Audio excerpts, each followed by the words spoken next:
चुड़ैल की रोटी सब्जी की दुकान।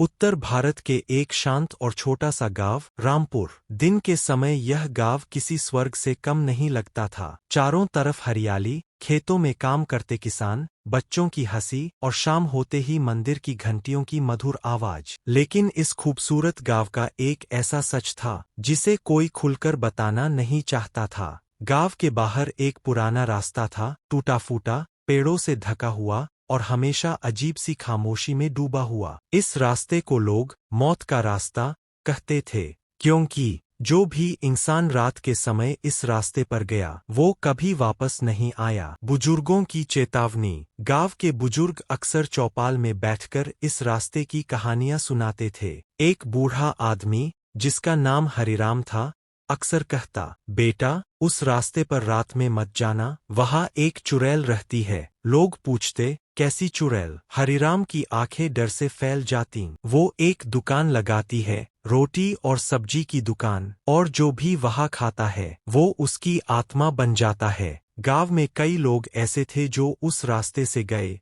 लेकिन कभी वापस नहीं लौटे। किसी का बेटा, किसी का पति, किसी का भाई, सब बस एक कहानी बनकर रह गए। कुछ लोगों ने बताया कि उन्होंने रात में उस रास्ते पर एक लालटेन जलती देखी है और एक औरत को खाना बनाते देखा है। एक दिन शहर से एक युवक गांव में आया। उसका नाम था रवि। रवि एक कंपनी में काम करता था और उसे गांव के पास वाली जमीन का सर्वे करने भेजा गया था। वह पढ़ा लिखा, समझदार और थोड़ा जिद्दी स्वभाव का था।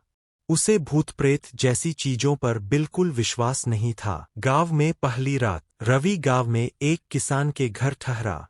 शाम को जब सब लोग खाना खा रहे थे तब बातों बातों में उस रास्ते का जिक्र आया। घर के मालिक ने कहा, बेटा अगर कहीं जाना हो तो सुबह जाना, रात में उस रास्ते से मत निकलना। रवि हंस पड़ा, अरे काका ये सब पुरानी बातें हैं, आज के समय में भूत प्रेत नहीं होते। अगले दिन रवि का काम देर तक चला। जब वह वापस लौट रहा था तब तक शाम हो चुकी थी। गांव वालों ने उसे फिर रोका, रात हो रही है, यहीं रुक जाओ। लेकिन रवि ने सोचा, मैं क्यों डरूं, मैं पढ़ा लिखा इंसान हूँ, ये सब अंधविश्वास है। और उसने उसी रास्ते से जाने का फैसला कर लिया। जैसे ही सूरज पूरी तरह डूब गया, आसमान में अंधेरा छा गया। रवि उस रास्ते पर अकेला चल रहा था। चारों तरफ घना सन्नाटा, सिर्फ उसके कदमों की आवाज। अचानक हवा तेज हो गई, पैर हिलने लगे और ऐसा लगा जैसे कोई उसे देख रहा हो। रवि ने खुद को समझाया, डरने की कोई बात नहीं, ये सब मेरा वहम है। लेकिन उसका दिल तेजी से धड़कने लगा। उसे लग रहा था कि कोई उसके पीछे चल रहा है। अचानक उसे दूर एक हल्की सी रोशनी दिखाई दी। रवि ने सोचा, शायद कोई दुकान होगी, अच्छा है कुछ खा भी लूंगा और थोड़ा आराम भी मिल जाएगा। वह धीरे धीरे उस रोशनी की तरफ बढ़ने लगा। जैसे ही वह पास पहुंचा, वह देखकर हैरान रह गया। वहां सच में एक छोटी सी दुकान थी, लकड़ी की बनी हुई। एक लालटेन जल रही थी और सामने गरम गरम खाना रखा था। दुकान के पीछे एक औरत खड़ी थी। उसका चेहरा अजीब था, आंखें चमक रही थीं और उसके होठों पर एक अजीब सी मुस्कान थी। रवि ने हिचकिचाते हुए कहा, क्या खाना मिलेगा? औरत ने धीरे से जवाब दिया, जो चाहो सब मिलेगा। उसकी आवाज बहुत धीमी और डरावनी थी। रवि को थोड़ा डर लगा, लेकिन भूख बहुत थी। वह बैठ गया। औरत ने उसके सामने रोटी और सब्जी रख दी। जैसे ही रवि ने पहला निवाला खाया, उसे स्वाद अजीब लगा, जैसे कुछ ठीक नहीं है। रवि ने इधर-उधर देखा और अचानक उसकी सांस रुक गई। रवि ने जैसे ही चारों तरफ नजर घुमाई, उसकी आंखें डर से फैल गईं। वह जगह कोई साधारण जगह नहीं थी। चारों तरफ टूटी फूटी कब्रें थीं। कुछ कब्रों से हड्डियां बाहर झांक रही थीं। रवि के हाथ से रोटी गिर गई। उसने घबराकर कहा, ये जगह क्या है? जैसे ही उसने उस औरत की तरफ देखा, उसकी नजर नीचे गई और वह जम गया। उस औरत के पैर उल्टे थे, उसका पूरा शरीर कांपने लगा। औरत जोर जोर से हंसने लगी, हा हा हा। अब समझ में आया, उसकी आवाज बदल चुकी थी। वह इंसान जैसी नहीं लग रही थी। धीरे धीरे उसका चेहरा बदलने लगा। उसकी आंखें लाल हो गईं, चेहरा हरा पड़ गया, दांत बाहर निकल आए। वह एक भयानक चुड़ैल बन गई। फंस चुका है। चुड़ैल बोली, तुमने मेरा खाना खा लिया, अब तुम यहाँ से नहीं जा सकते। रवि का दिल जोर जोर से धड़कने लगा। रवि अचानक उठा और पूरी ताकत से भागने लगा। पीछे से चुड़ैल की डरावनी हंसी गूंज रही थी। भागो, जितना भाग सकते हो। रवि भाग रहा था, लेकिन उसे लग रहा था कि चुड़ैल उसके बहुत करीब है। उसने पीछे मुड़कर देखा, चुड़ैल हवा में उड़ रही थी। उसके बाल हवा में लहरा रहे थे।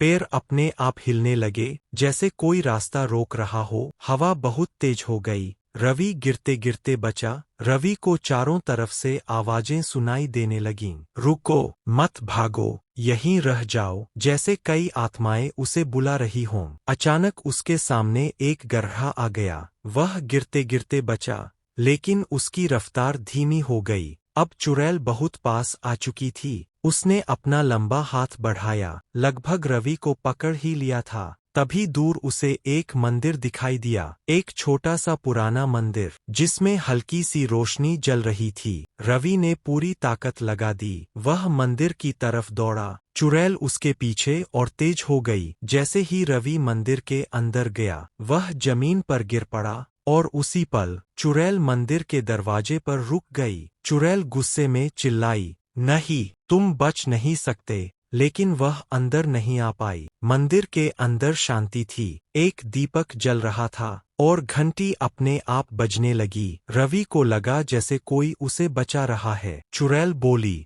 आज तुम बच गए, लेकिन हर कोई इतना भाग्यशाली नहीं होता। कुछ देर बाद सब शांत हो गया। रवि मंदिर के अंदर ही बैठा रहा, डर से कांपता हुआ। सुबह होते ही गांव वाले उसे ढूंढते हुए वहां पहुंचे। रवि ने पूरी कहानी सुनाई। गांव वालों ने कहा, वो कोई साधारण औरत नहीं थी, वो एक चुड़ैल है जो सालों पहले मरी थी। जब सब लोग उस जगह गए, वहां कोई दुकान नहीं थी, बस कुछ हड्डियां और पुराने बर्तन पड़े थे। गांव वाले आज भी कहते हैं, रात में उस रास्ते पर मत जाना, क्योंकि चुड़ैल की दुकान आज भी लगती है। रवि की कहानी सुनकर पूरा गांव डर गया। लोग आपस में बात करने लगे, तो अफवाह सच थी, वो चुड़ैल आज भी जिंदा है। गांव के बुजुर्गों ने फैसला लिया कि अब इस रहस्य को खत्म करना ही होगा। गांव के सबसे बूढ़े आदमी, हरिराम, ने एक पुरानी कहानी बताई। कई साल पहले उसी जगह एक औरत रहती थी। वह गरीब थी और लोगों को रोटी सब्जी बनाकर खिलाती थी।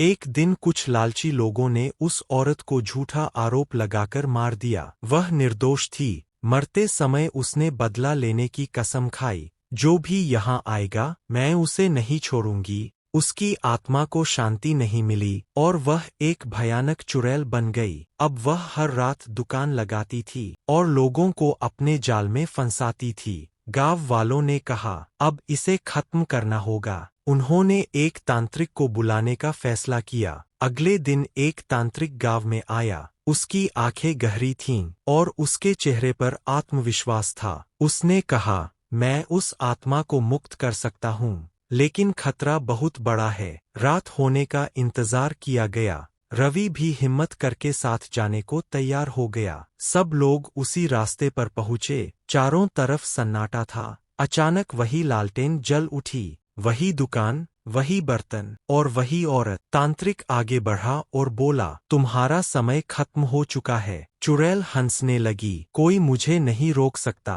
तांत्रिक ने मंत्र पढ़ना शुरू किया। हवा तेज हो गई, पेड़ जोर जोर से हिलने लगे। अचानक कई परछाइयां दिखाई देने लगीं, जैसे उन सभी लोगों की आत्माएं जो पहले फंस चुके थे। तांत्रिक ने अपनी पूरी शक्ति लगा दी। उसने जमीन पर एक घेरा बनाया और मंत्रों का जाप तेज कर दिया। चुड़ैल चीखने लगी, उसका शरीर जलने लगा। अचानक चुड़ैल रोने लगी, मैं बुरी नहीं थी, मुझे गलत तरीके से मारा गया। तांत्रिक बोला, अगर तुम बदला छोड़ दो तो तुम्हें मुक्ति मिल सकती है। कुछ पल के लिए सब शांत हो गया। फिर चुड़ैल ने धीरे से कहा, ठीक है, मैं बदला छोड़ती हूँ। अचानक एक तेज रोशनी हुई और चुड़ैल की आत्मा गायब हो गई। गांव वालों ने राहत की सांस ली। उन्हें लगा सब खत्म हो गया। लेकिन जैसे ही सब लोग लौटने लगे, रवि ने पीछे मुड़कर देखा। उसे फिर से एक हल्की रोशनी दिखी। और एक धीमी आवाज आई, क्या सच में सब खत्म हो गया?